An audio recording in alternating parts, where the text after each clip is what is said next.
So like Transformers, Ninja Turtles is a franchise, or Teenage Mutant Ninja Turtles, I should say, is a franchise that constantly reboots itself. It's kind of like one of those things where like every so many years they just hit the reset button and they do another series that retells the origin, does something a little bit different, adds a tweak to a character, changes this about another character, and then does, they'll do movies, they do TV shows and what have you. And the very first Ninja Turtles reboot, we can probably say, was in 1987 when the cartoon aired on TV. And because you had the 1984 comic book, which was, gritty, was dark, and they needed to appeal to a, younger audience, so they made the cartoon, which is how I got introduced to Ninja Turtles, because at that time, Transformers was coming to an end, and, November of 87 is when the Rebirth aired, and then in December of 87 is when the Teenage Mutant Ninja Turtles had their 5-episode miniseries, which was, they call Season 1, and it aired for 10 seasons. Well, 1990 was probably the best Ninja Turtles movie ever. I love Secret of the Ooze. We all love Ninja Rap, but that first Ninja Turtles movie, hits so hard. It's so accurate to the source material, and then, of course, now we have, how many iterations of Ninja Turtles? We've had the 2003 cartoon. We've had the 2012 cartoon. We've had Rise. And now, we had, of course, the movie franchise, which ended with TMNT. Then you had the second movie series, which, after the second movie, they decided now that they're going to do a third wave of movies. And I don't necessarily know if it's going to be the best thing that everybody's going to go for, because it has a lot of things going for it and a lot of things going against it. So let's talk about this. Now, before I get started, if you're new to the channel, of course, I talk a lot about nerdy, geeky stuff here at RodimusPrimal Talks. My main channel, RodimusPrimal, is where I talk about Transformers, but here is where I can talk about everything else. A lot of you guys have been waiting for me to talk about the DC situation with the whole revamping of the franchise, and I'm going to probably get into that in the near future. Some of you have been asking me to talk about Thundercats, and yes, I do plan on doing something where I want to contrast and compare the 1985 cartoon to the 2011 cartoon in a way that I think will work really very well. And I do want to get back into doing some Godzilla reviews, so you can stay tuned for that. But let's get into the Ninja Turtles. So right off the bat, this is going to be the thing that is going to make some of you cringe right in your seat when you see this. From Permanent Teenager, Seth Rogen. Yeah, I don't necessarily care for the guy, and a lot of his humor is very potty-centered. You want to say permanent teenager? Yeah, permanent 12-year-old, 13-year-old teenager in his humor, in the way that he approaches things. And, a lot of recently his stuff has just been, I've not cared for it. I'm going to be quite honest with you. And, I love the Ninja Turtles, and I know that it has the capacity to consistently reboot. It'll reboot all the time, and anytime they make changes, a lot of us older fans are going to look at it and go, whatever. I'll give an example. Like when I first saw the 2003 cartoon, I had not read the comic books before that point. I did go back and read the comic books when the 2003 cartoon came out, because I wanted to see how it stacked up, because the 87 cartoon was so radically different. What I saw when reading the original comic books was that's where the 1990 movie really fell into place, because a lot of those stories were integrated into that movie. Whereas, a big change was Baxter Stockman. And in the 87 cartoon, they turned him into a fly. Well, they changed him for the 87 cartoon, but in the comic books, he was very different. And so I would have liked to have seen a combination of those two ideas. And maybe we might see that out of this. One of the first things we see here is the Turtles are acting like kids.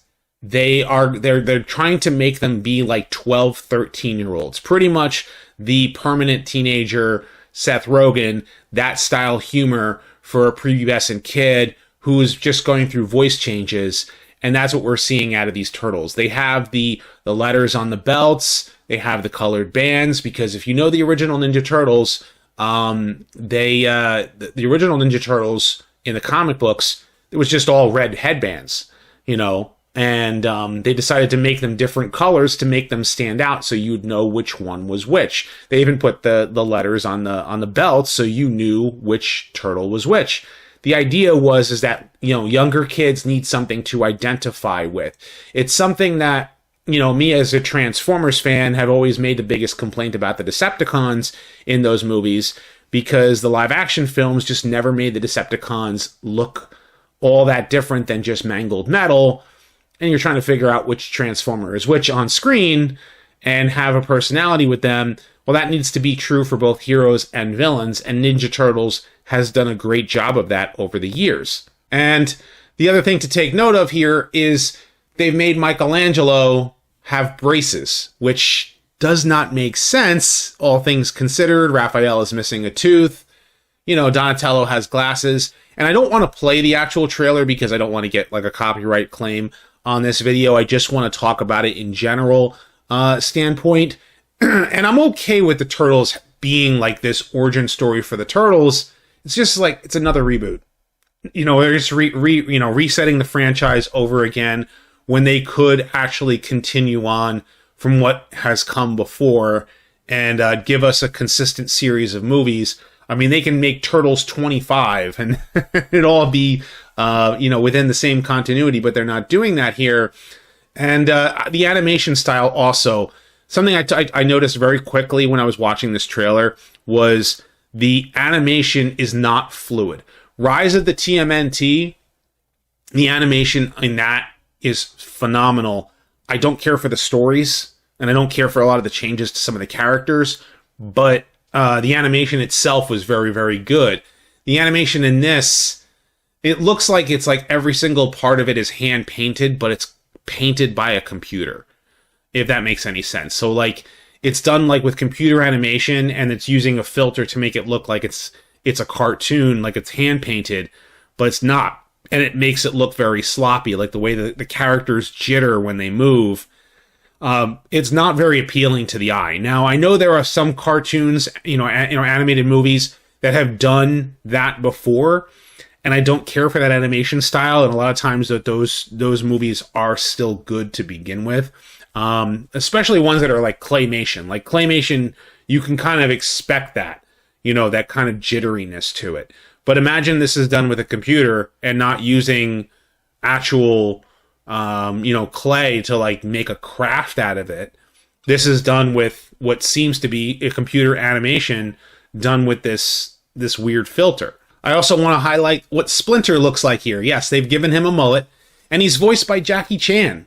A lot of the voice cast is there are some that are not big time stars, but then when you get to some of the other characters, you have like John Cena is voicing Rocksteady. You have Jackie Chan here is voicing Splinter. Here, of course, the Laird is a nice touch because they are making a callback to the original creators of the Ninja Turtles. But then you take a look at something like this. I know after Turtles Forever, it kind of like made this whole idea behind this big Turtles multiverse. But I think I'm tired of reboots. But the Turtles has a capability to be good. And when you watch this trailer, you're going to notice right away that the animation just really feels very, very like jaggedy. And the humor is Seth Rogen style humor, which may make you not care for it at all. Some may really like I said, I like the idea behind Turtles being younger when they're first meeting April. But this is April O'Neil right here. And looks very, very different than previous iterations of April O'Neil before in the past. Take it as you will. This is obviously continuing on some of the trends that they've started with Rise of the TMNT. They're now doing what Transformers does and what all these other franchises do, and that's consistently hit the reset button. So often that it dilutes, in my opinion, the franchise in a way, and even separates the fandom. By splitting the fandom up, by making so many different iterations We'll see if it's any good. I want to know what you guys think about this. Do you think this new Ninja Turtles movie is going to be any good? Do you think it's going to be bad? Of course, leave your thoughts in the comment section below. Be sure to thumbs up this video and subscribe. Check out my other videos as well. I have more nerdy stuff to talk about on this channel, so stay tuned for all of that. And as always, guys, until next time, till all are one.